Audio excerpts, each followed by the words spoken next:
မင်္ဂလာပါ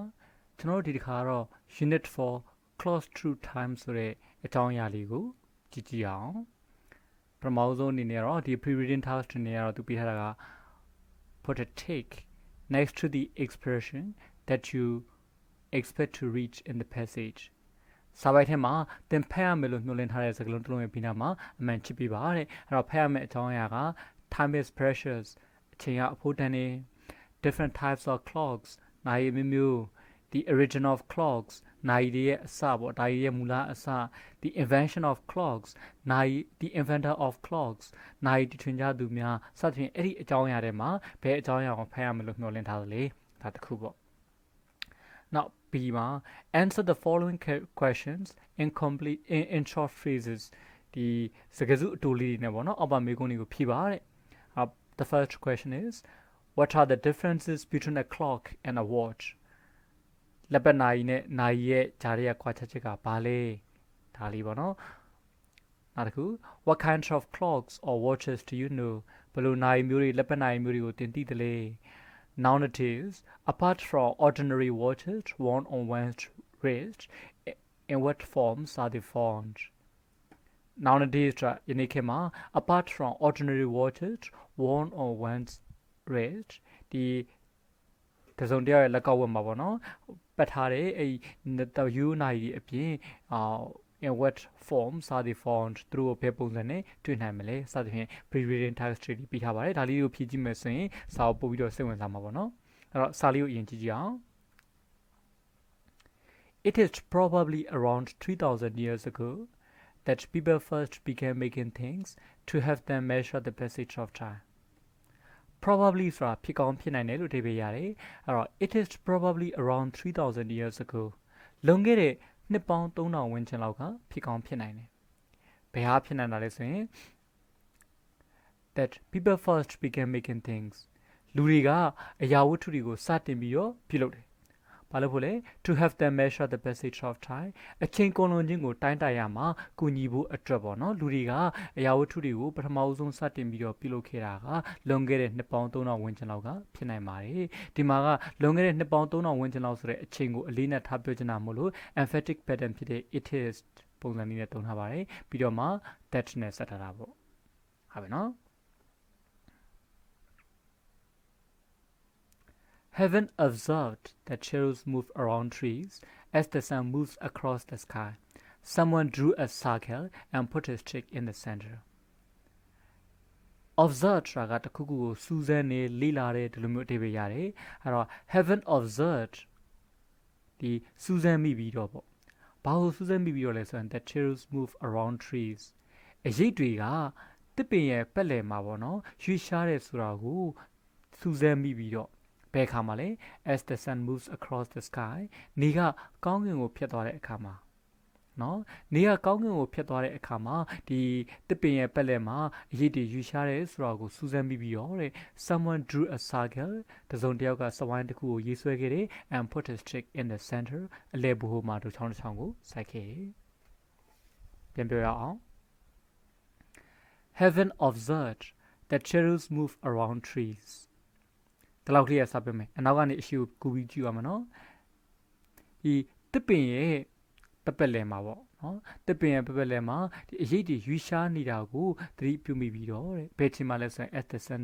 moves across the sky နေကကောင်းကင်ကိုဖြတ်သွားတဲ့အခါမှာဒီတစ်ပင်ရဲ့ပပက်လဲမှာအရိပ်တွေရွေးရှားနေတာကိုသတိပြုမိပြီးတော့တဲ့ someone drew a circle တစုံတစ်ယောက်ကစဝိုင်းတစ်ခုကိုရေးဆွဲခဲ့တယ် and put a stick in the center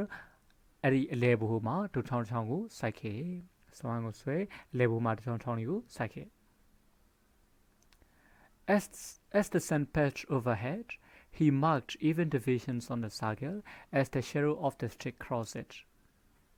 Overhead raga, Gomboring, Gongin into Tibiyari, as the sun passed overhead, Nia Gongiani Pietore Kama.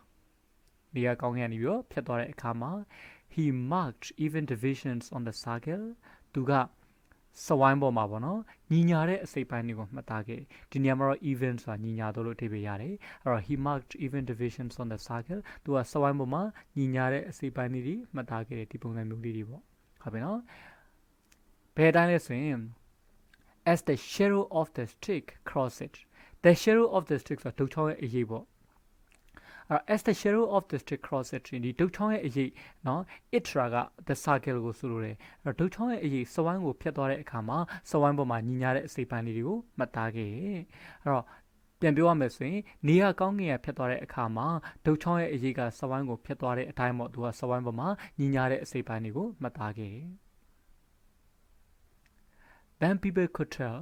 which part of the day it was by noticing which mark on the circle the shadow fell across. Then people could tell ဆိုတော့လူတွေကပြောနိုင်တယ်။ဘာလို့ပြောနိုင်တာလဲဆိုရင် which part of the day it was ဒီတစ်နေ့ရဲ့ဘယ်အစိပ်အပိုင်းဖြစ်တယ်ဆိုတာကိုပြောနိုင်တယ်။နှစ်ခုတွဲလိုက်မယ်။ Then people could tell which part of the day it was ထို့နောက်မှာလူတွေကတစ်နေ့ရဲ့ဘယ်အစိပ်ပိုင်းဖြစ်တယ်ဆိုတာကိုပြောနိုင်တယ်။ဘာလို့ချင်းအဖြစ်လဲby noticing which mark on the circle the shadow fell across by noticing ဆိုရင်ဒါ give ပြုခြင်းအဖြစ်ပေါ့သတိပြုခြင်းအဖြစ်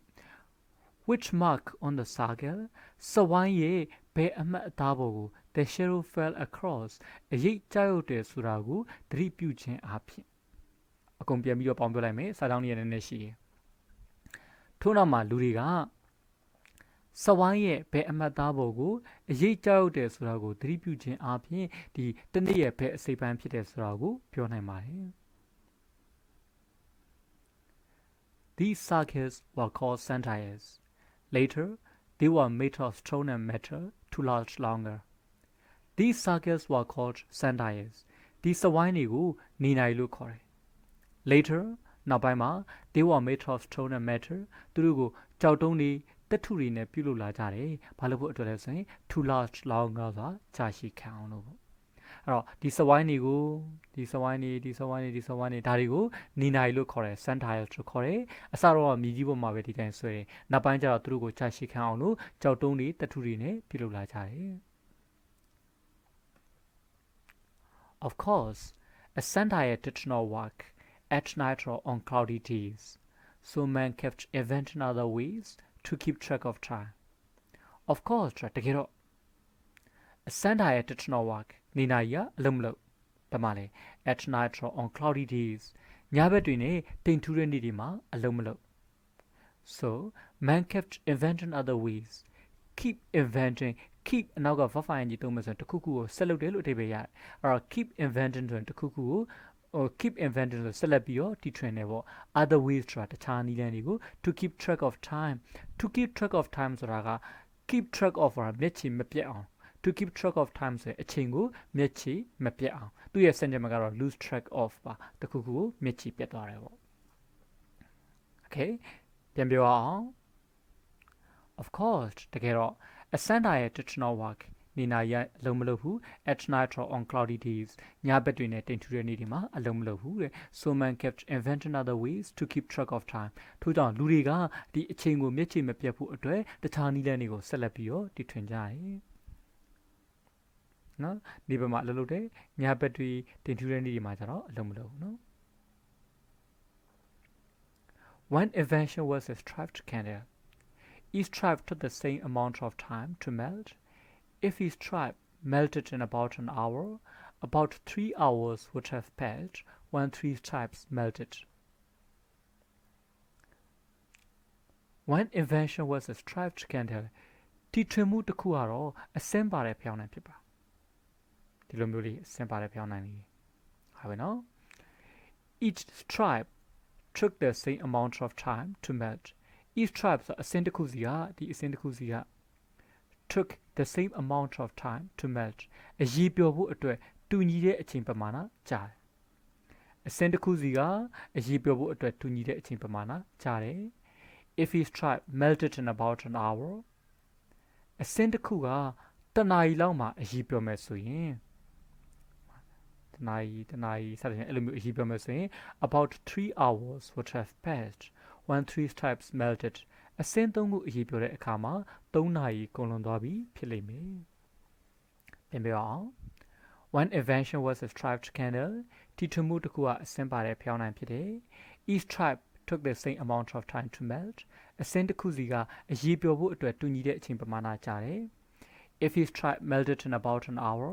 အစင်းတစ်ခုကတနာရီမှအရေးပြောမယ်ဆိုရင် about 3 hours would have passed when 3 stripes melted အစင်းသုံးခုအရေးပြောတဲ့အခါမှာ3နာရီကုန်လွန်သွားပြီဖြစ်လိမ့်မယ်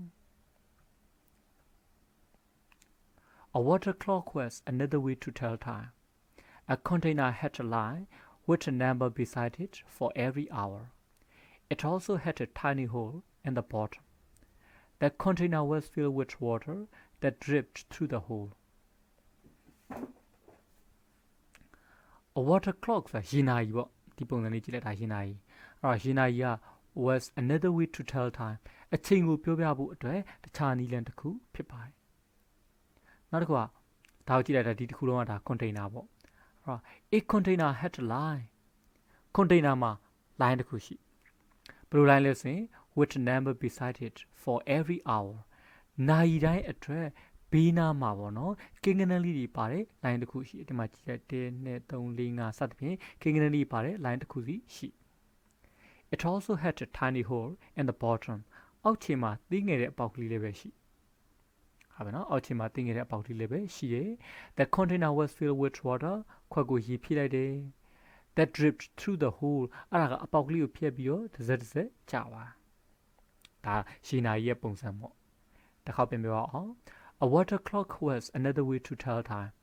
ရှီနာရီကအချိန်ကိုပြောပြဖို့အတွက်တခြားနည်းလမ်းတစ်ခုဖြစ်ပါတယ် A container had a line with a number beside it for every hour ဒီခွက်မှာနာရီတိုင်းအတွက်ပေါ့နော်ဘေးကနားမှာကိန်းဂဏန်းလေးပါတဲ့ line တစ်ခုရှိတယ် It also had a tiny hole in the bottom အောက်ခြေမှာတင်းငယ်တဲ့အပေါက်ကလေးလည်းပဲရှိတယ် The container was filled with water ခွက်ကိုရေဖြည့်လိုက်တယ် that dripped through the hole အဲ့ဒီ that ကဒီ water ကိုပြန်ညွှန်းတာပါသူကအပေါက်ကလေးကိုဖြတ်ပြီးတော့တစ်စက်တစ်စက်ကျသွားတယ်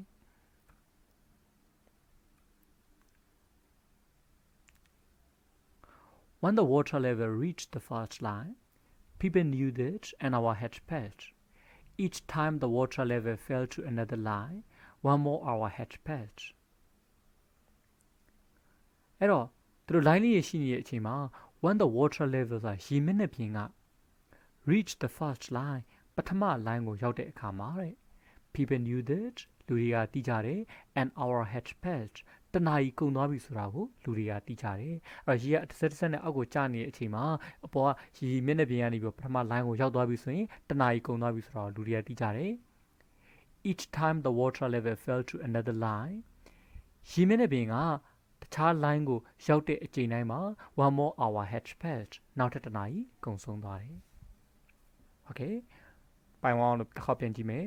When the water level reached the first line ရေမျက်နှာပြင်ကပထမ line ကိုရောက်တဲ့အခါမှာ people knew that an hour had passed လူတွေကတနာရီကုန်ဆုံးသွားပြီဆိုတာကိုသိကြတယ် passed ဆိုတာဒီမှာအချိန်ကုန်ဆုံးတာပြောရနော်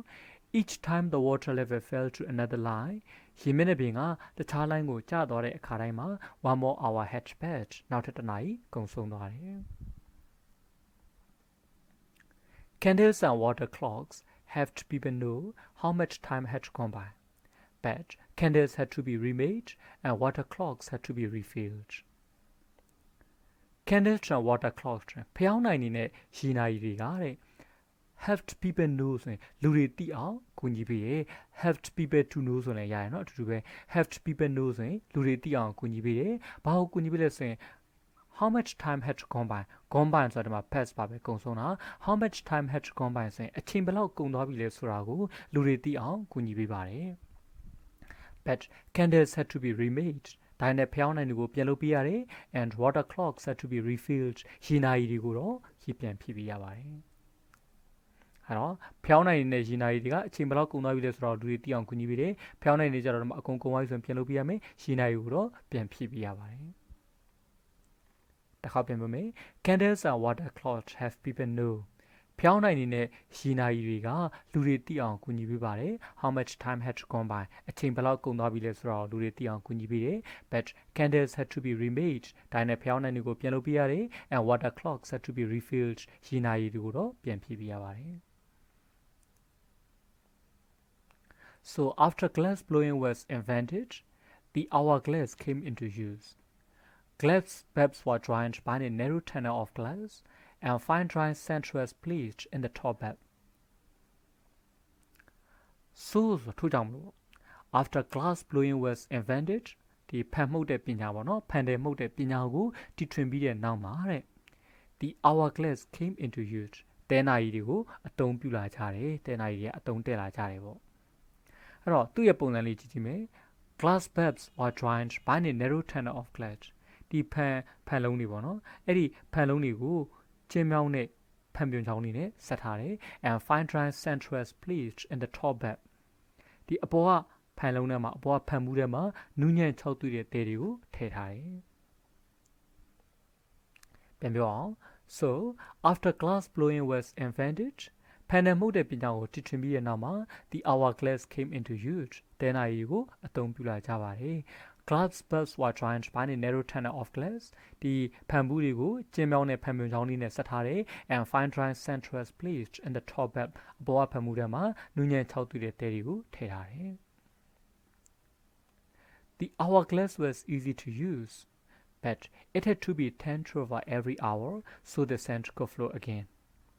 The hourglass was easy to use. အဲ့ဒီတဲနာရီတွေကအသုံးပြုရတာလွယ်ကူတယ် but it had to be turned over every hour. ဒါနဲ့သူ့ကိုနိုင်ထဲမှာပြောင်းပြန်လှည့်ပေးနေရ။ဘာဖြစ်ဖို့အတွက်လဲ so the scent could flow again. တဲတွေပြန်ပြီးတော့စီးကျစေဖို့အတွက်နိုင်တိုင်းမှာပြောင်းပြန်လှည့်ပေးရပါတယ်။ပြန်ပြောမယ် The hourglass was easy to use. တဲနာရီတွေကိုအသုံးပြုရတာလွယ်ကူပါတယ် but it had to be turned over every hour so the scent could flow again တဲတွေပြန်ပြီးတော့စီးကျစေဖို့အတွက်နိုင်တိုင်းမှာအဲ့ဒါကိုပြောင်းပြန်လှည့်ပေးရပါတယ် It was about 600 years ago that the first clock with a face and an hour hand was made It was about 600 years ago ဆိုလွန်ခဲ့တဲ့နှစ်ပေါင်း600လောက်တုန်းကthat the first clock with a face and an hour hand ဒီဥစ္စာတရက်မှတ်ထားရမယ် the first clock with a face and an hour hand မျက်နှာပြင်တစ်ခုနဲ့လက်တံတစ်ချောင်းပါတဲ့ပထမအဆုံးနာရီကို was made ပြုလုပ်ခဲ့ပါပြန်ပြောကြမယ်အတူတူပြောအောင် it was about 600 years ago လွန်ခဲ့တဲ့နှစ်ပေါင်း600လောက်တုန်းက that the first clock with a face and an hour hand was made မျက်နှာပြင်တစ်ခုနဲ့နိုင်လက်တစ်ချောင်းပါတဲ့ပထမဆုံးနိုင်ကိုပြုလုပ်ခဲ့ပါတယ် One of the first such clock was built for a king of France and placed in a tower of the royal palace. The clock did not show minutes or seconds. Usually, it did not even show the correct hour. Since there were no planes or trains to catch, however, people were not concerned about knowing the exact time. One of the first such clocks အဲ့လိုပထမဆုံးနိုင်ရည်တွေကတစ်လုံးကိုနော်မင်းတစ်ပြည့်နဲ့လက်တန်နေပါတဲ့ပထမဆုံးနိုင်ရည်စစချင်း၃လေးလုံးလုံးမှာပေါ့နော်ဘယ်လောက်လဲတော့ကျွန်တော်အတိအကျမသိပါဘူးအဲ့လိုမျိုးပထမဆုံးနိုင်ရည်တွေကတစ်လုံးကို was built တိဆောက်ပေးခဲ့ပါ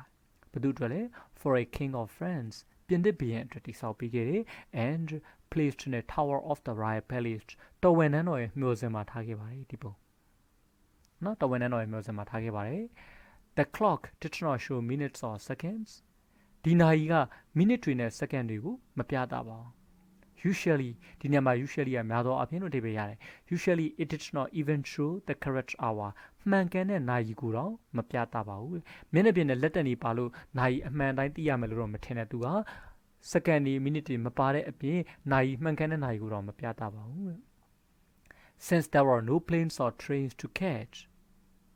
ဒီညမှာ catch တာမိရပေါ့အဲ့တော့ since there were no planes or trains to catch အချိန်မီတွားရမယ်နော်ဒီယထာတွေလေမြန်တွေအဲ့ဒါတွေမရှိတော့ကြောင်း however ဆိုတာပဲပဲပေါ့ people were not concerned about knowing the exact time လူတွေကတိကျတဲ့အချိန်ကိုသိဖို့အတွက်မစိုးရိမ်ခဲ့ကြပါဘူး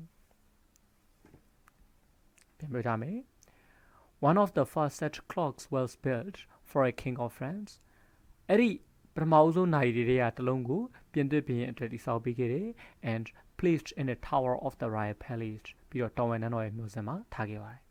The clock did not show minutes or seconds ဒီနိုင်ရမိနစ်တွေနဲ့စက္ကန့်တွေကိုမပြသပါဘူး Usually it did not even show the correct hour များသောအားဖြင့်မှန်ကန်တဲ့နိုင်ကိုတော့မပြသပါဘူး Since there were no planes or trains to catch အချိန်မီသွားရမယ့်ယထာတွေနဲ့လေမြန်းတွေမရှိတော့ကြောင်း however ဆိုတော့လည်းပဲ people were not concerned about knowing the exact time လူတွေကတိကျတဲ့အချိန်ကိုသိဖို့အတွက်မစိုးရိမ်ခဲ့ကြပါဘူး Gradually, clocks began to be popular. They still did not keep correct time, but they were unusual and they could be beautifully decorated. Gradually ဆိုတာတဖြည်းဖြည်းနဲ့ clocks began to be popular. နိုင်တွေကလူကြိုက်များလာတယ် They still did not keep correct time. သူတို့ကမှန်ကန်တဲ့အချိန်ကိုမထိန်းသိမ်းထားနိုင်ပါဘူးဆိုလိုတာမှန်ကန်တဲ့အချိန်ကိုမပြနိုင်သေးဘူးပေါ့ But they were unusual. ဒါပေမဲ့သူတို့ကထူးခြားတယ် and they could be beautifully decorated. သူတို့ကိုလှပစွာတစားဆင်ထားနိုင်ပါတယ်ဟော decorated အဓိပ္ပာယ်အလှဆင်တယ်တစားဆင်တယ်ပေါ့အဲ့တော့လှပစွာအလှဆင်တယ်ဆိုရင်ထက်နေမှာဆိုတော့လှပစွာတစားဆင်ထားနိုင်ပါတယ်ပြန်ပြောကြမယ်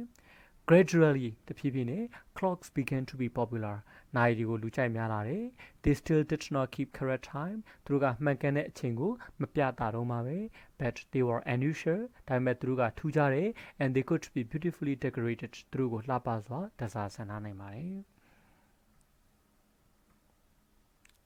One clock was in the shape of a cart with a horse and driver. One of the wheels was the face of the clock. One clock ဆိုနိုင်တလုံးက was in the shape of a cart with a horse and driver. မြင်းတစ်ကောင်နဲ့မောင်းတဲ့သူတစ်ယောက်ပါတယ်လေတစည်းရဲ့ပုံစံဖြစ်ပါတယ် One of the wheels ဘိန်းတစ်ပင်ကတော့ was the face of the clock နိုင်ရဲ့မျက်နှာပြင်ဖြစ်ပါတယ် Watches came into use as soon as clocks were made small enough to be carried.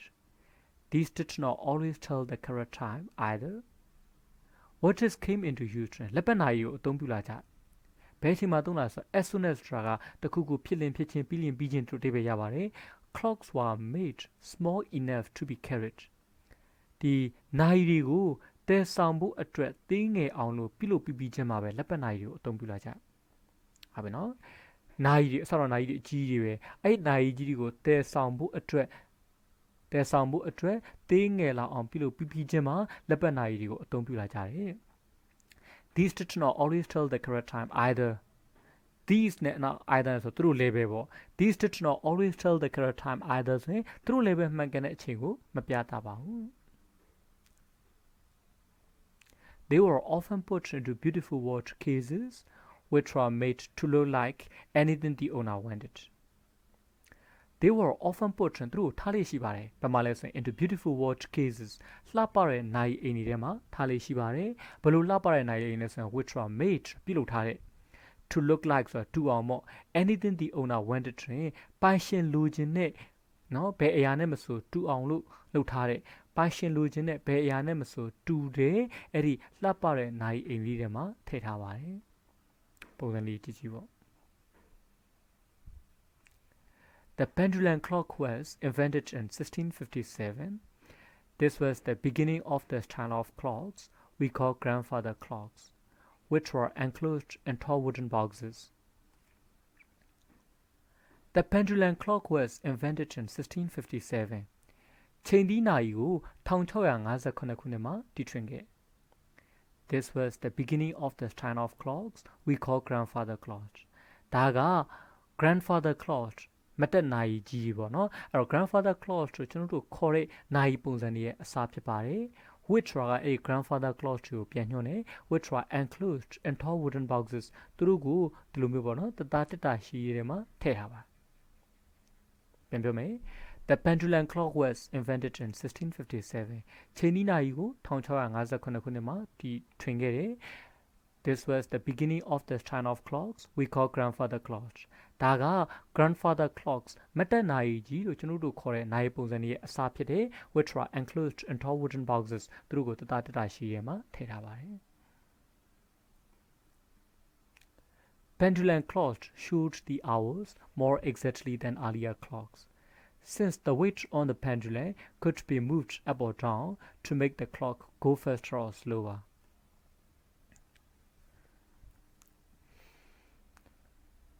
Pendulum clocks ဆိုတာချိန်ဒီနာရီတွေက showed the hours နိုင်ရီကိုပြတာဘယ်လိုပြတာလဲ more exactly than earlier clocks ဒီအစောပိုင်းနာရီတွေထက်အစောပိုင်းအရှိမပြောခဲ့တဲ့ the striped candle the water clock the sundial စသဖြင့်ပေါ့အဲ့လိုအစောပိုင်းနာရီတွေထက်နော်ချိန်ဒီနာရီတွေကနိုင်ရီကိုပို့ပြီးတော့တိကျစွာပြတာခဲ့ ဘာလို့ပြသနိုင်တာလဲ since ဆိုတာတော့ကြောင့်ပေါ့ since the weight on the pendulum ချိန်ဒီဘောကအလေးချိန်ကို the weight on the pendulum ဆိုရင်ချိန်ဒီဘောကအလေးချိန်ကိုဒီမှာ weight မှာ pendulum ဒါလေးတွေပေါ့နော်ချိန်ဒီဘောကအလေးချိန်ကို could be moved ရွှေ့လို့ရတဲ့အတွက်ကြောင့်မလို့ဘယ်လိုရွှေ့မလဲ up or down အပေါ်အောက် to make the clock go faster or slower နိုင်ဒီကိုပိုမြန်အောင်ဒါမှမဟုတ်ပိုနှီးအောင်လုပ်ဖို့အတွက်အဲ့ဒီချိန်ဒီဘောကအလေးချိန်ကိုအပေါ်အောက်ရွှေ့လို့ရတဲ့အတွက်ကြောင့်မလို့တဲ့ချိန်ဒီနိုင်တွေကအစောပိုင်းနိုင်တွေထက်နိုင်တွေကိုပို့ပြီးတော့တိကျစွာပြသခဲ့ပါတယ် About 40 years later minute and second hands were put on some clocks About 40 years later ဆိုနှစ်40ကြာပြီးတဲ့နောက်မှာ minute and second hands were put on some clocks ဒီတချို့နိုင်တွေမှာ minute hand တွေနဲ့ second hand တွေပေါ့နော် hand ဆိုတာလက်တံကိုပြောတယ် minute hand ဆိုတာ minute hand ပေါ့ second hand ဆိုရင် second hand ပေါ့အဲ့တော့တချို့နိုင်တွေမှာ minute hand တွေနဲ့ second hand တွေကိုဆင်လာကြတယ် Grandfather clocks are very much in demand again today They are usually very expensive however and require more space than other kinds of clocks Grandfather clocks are very much in demand again today. မတနာကြီးကြီးတွေကိုဒီနေ့ခေတ်မှာဝယ်လိုအားပြန်များလာပါတယ် match in demand ဆိုရင်ဝယ်လိုအားများလာတာပေါ့ဒီနေ့ခေတ်မှာဝယ်လိုအားပြန်ပြီးတော့များလာတယ် They are usually very expensive however ဒါပေမဲ့သူတို့ကအလွန်ဈေးကြီးပါတယ်အလွန်ဈေးကြီးတယ် and require more space than other kinds of clocksတခြားနိုင်ပုံစံတွေထက်နေရာပို့ပြီးတော့လိုအပ်ပါတယ်တခြားနိုင်ဆိုကျွန်တော်နိုင်လေးမှာလိုလေးချိတ်ထားလိုက်ရုံပဲဇွဲလေးပုံမှာတင်ထားရုံပဲ grandfather clock ဆိုတာအဲ့လိုမျိုးမဟုတ်ဘူးသူအကြီးဆိုတော့သူနေရာပို့ပြီးတော့လိုအပ်ပါတယ်ပြန်ပြောအောင် grandfather clocks are very much in demand again today မတနိုင်ကြီးတွေကိုဒီနေ့ခေတ်မှာဝယ်လို့ပြန်များလာပါတယ်They are usually very expensive, however, ဒါပေမဲ့သူတို့ကအလွန်ဈေးကြီးပါတယ် and require more space than other kinds of clocks. တခြားနိုင်ပုံစံတွေထက်နေရာပိုပြီးတော့လိုအပ်ပါတယ်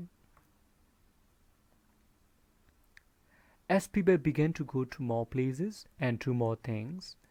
they were more interested in knowing the correct time. Extra ဒီမှာတော့ကြောင့်မို့ extra because to sense အတိတ်ပဲတူတူပါပဲAs people began to go to more places လူတွေကပိုများတဲ့နေရာတွေကိုတွာလာကြပြီးတော့ and do more things ဆိုပိုများတဲ့ကိစ္စတွေကိုလုပ်လာကြတော့ကြောင့်ဆိုလိုတာကနေရာတွေပို့ပြီးတော့တွားတယ်ကိစ္စတွေပို့ပြီးတော့လုပ်လာကြတဲ့အတွက်ကြောင့်မလို့တဲ့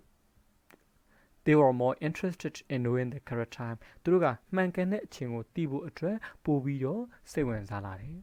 အဲ့တော့ငကိုတော့တနေရာတလီပဲသွားတယ်ကိစ္စရှိမှသွားတယ်အခုသွားတဲ့နေရာတွေပိုများလာတယ် more places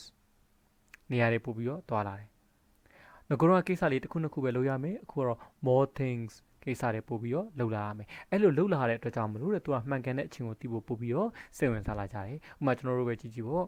ကိုကတောင်းသွားစရာရှိရင်သွားရမယ်ပြီးရင်ပြန်လာတဲ့အခါမျိုးကျရင်ဘယ်နှလိုက်မှာတော့TV ကြည့်ရမယ်ဘယ်နိုင်မှာတော့ဘယ်နိုင်ရက်နဲ့ဘယ်နိုင်အထိစာလုပ်ရမယ်စသဖြင့်အဲ့လိုမျိုးတွေရှိတဲ့အခါမှာကိုကလုပ်စရာတွေအများကြီးဖြစ်เนาะသွားစရာတွေနေရာတွေကများတဲ့အခါကျတော့အချိန်တိကျကိုသိဖို့ပို့ပြီးတော့စိတ်ဝင်စားလာကြတယ် By 1900 almost every house had a clock and nearly every well-dressed gentleman wore a watch on a chain tucked in his vest pocket By 1900 1900ခုနှစ်မှာalmost every house had a clock အိမ်တိုင်းနီးပါးမှာနိုင်တစ်လုံးရှိ and nearly every well-dressed gentleman တလုံးမျိုးစက်တနာဝတ်ထားတဲ့ဝတ်ကောင်းစလဝတ်ထားတဲ့လူကြီးလူကောင်းတိုင်းအားလုံးနီးပါးက wore a watch နိုင်တစ်လုံးကိုပက်ကြတယ်ပေါ့ဆိုလိုတာကစောင့်ထားတာကိုပြောပါတယ်ဘယ်လိုနိုင်လဲဆိုရင် on a chain ဆိုတာကျိုးပါတဲ့ tucked in his vest pocket သူတို့ရဲ့ဒီကိုချဲအင်ကြီးပေါ့နော်အဲ့ဒီကိုချဲအင်ကြီးထဲမှာထည့်ထားတဲ့ဒီကျိုးပါတဲ့နိုင်ယူကိုစောင့်ထားကြပါတယ်ဒီလိုမျိုးဒီတန်ကြိုးလေးတွေကိုဒါ chain လို့ခေါ်တာနော်ကျိုးပါတဲ့နိုင်တွေကိုစောင့်ထားကြပါတယ်ပြန်ပြောအောင် by 1900 1900ခုနှစ်မှာ almost every house had a clock အိမ်တိုင်းနီးပါးမှာနိုင်တစ်လုံးရှိတယ် and nearly every well-dressed gentleman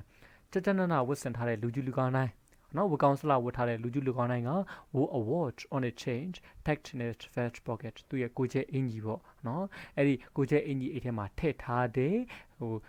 ကျိုးပါတဲ့နိုင်တွေကိုကျိုးတက်ထားတဲ့နိုင်တွေကိုစောင့်ထားကြပါတယ်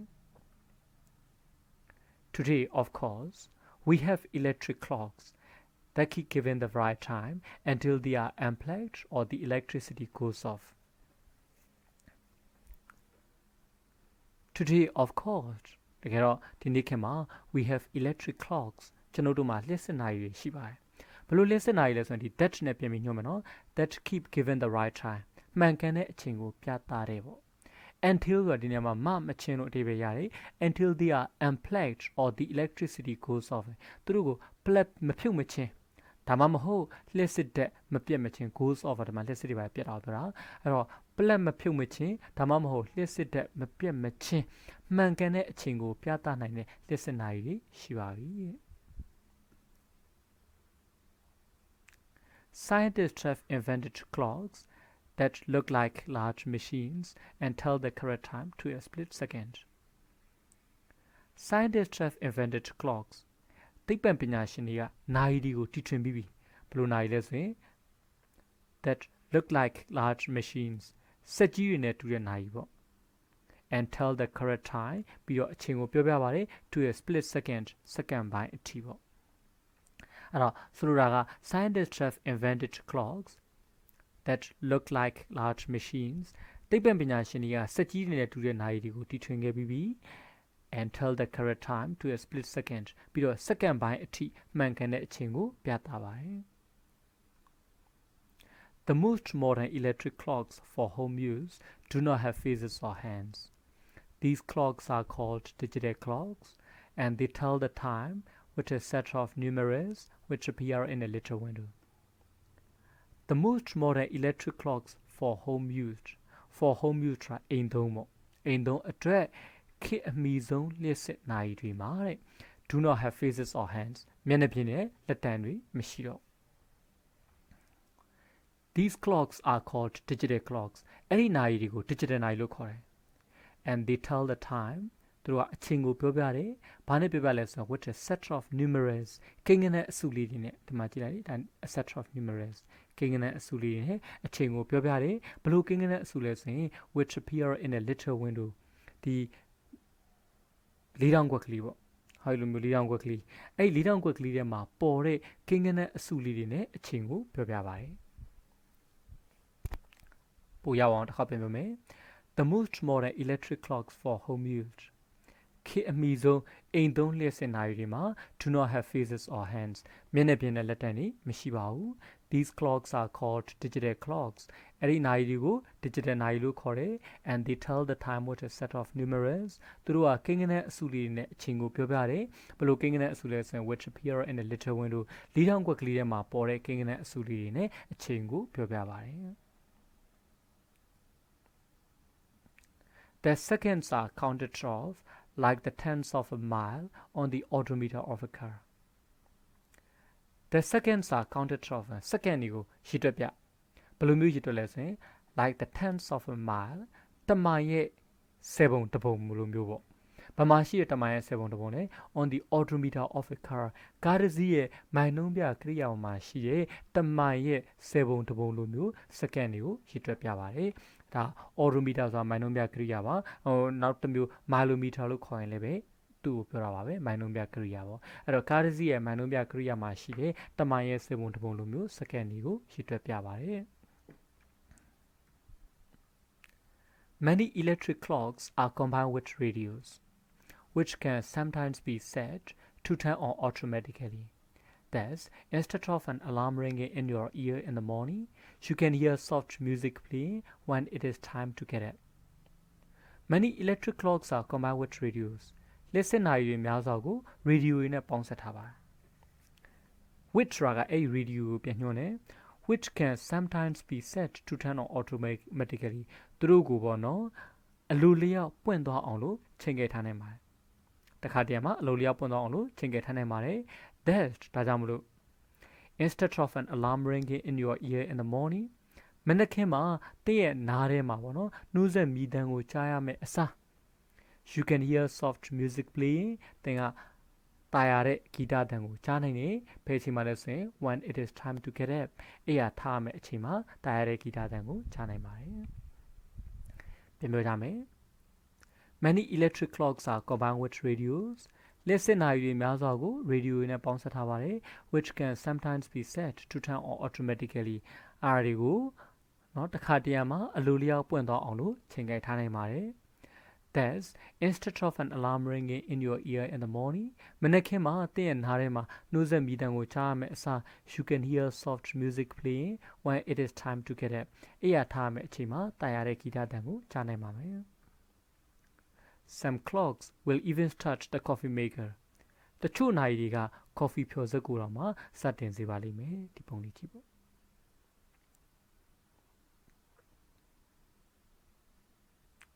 Although clocks and watches play an important part in people's lives in industrialized countries, time is still regarded in very different ways in different parts of the world.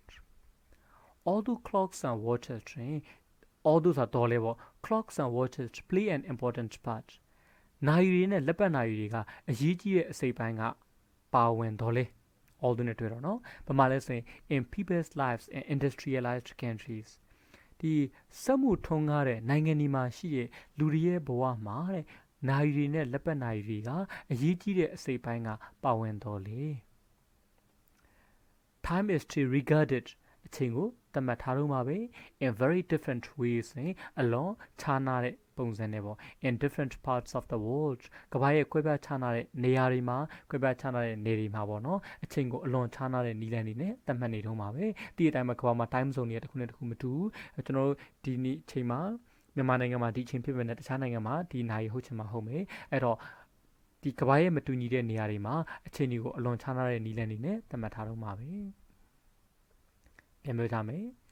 Although clocks and watches play an important part in people's lives in industrialized countries စက်မှုထုံးကားတဲ့နိုင်ငံတွေမှာရှိတဲ့လူတွေရဲ့ဘဝမှာနာရီတွေနဲ့လက်ပတ်နာရီတွေကအရေးကြီးတဲ့အစိပ်ပိုင်းကပါဝင်တော်လဲပဲ time is to regarded in very different ways ဒီအချိန်ကိုပေါ့နော်အလွန်ခြားနာတဲ့နည်းလမ်းတွေနဲ့သတ်မှတ်နေတော့မှာပဲ in different parts of the world ကမ္ဘာရဲ့ကွဲပြားခြားနာတဲ့နေရာတွေမှာအချိန်တွေကိုအလွန်ခြားနာတဲ့နည်းလမ်းတွေနဲ့သတ်မှတ်နေတော့မှာပဲဒါလို့ဆိုရင်စာလေးကိုနားလည်မယ်ထင်ပါတယ်အားလုံးအဆင်ပြေမယ်ထင်ပါတယ်เนาะကျွန်တော်တော့ဆရာစီတူထပ်ပါနောက်ထပ်သင်ခန်းစာလေး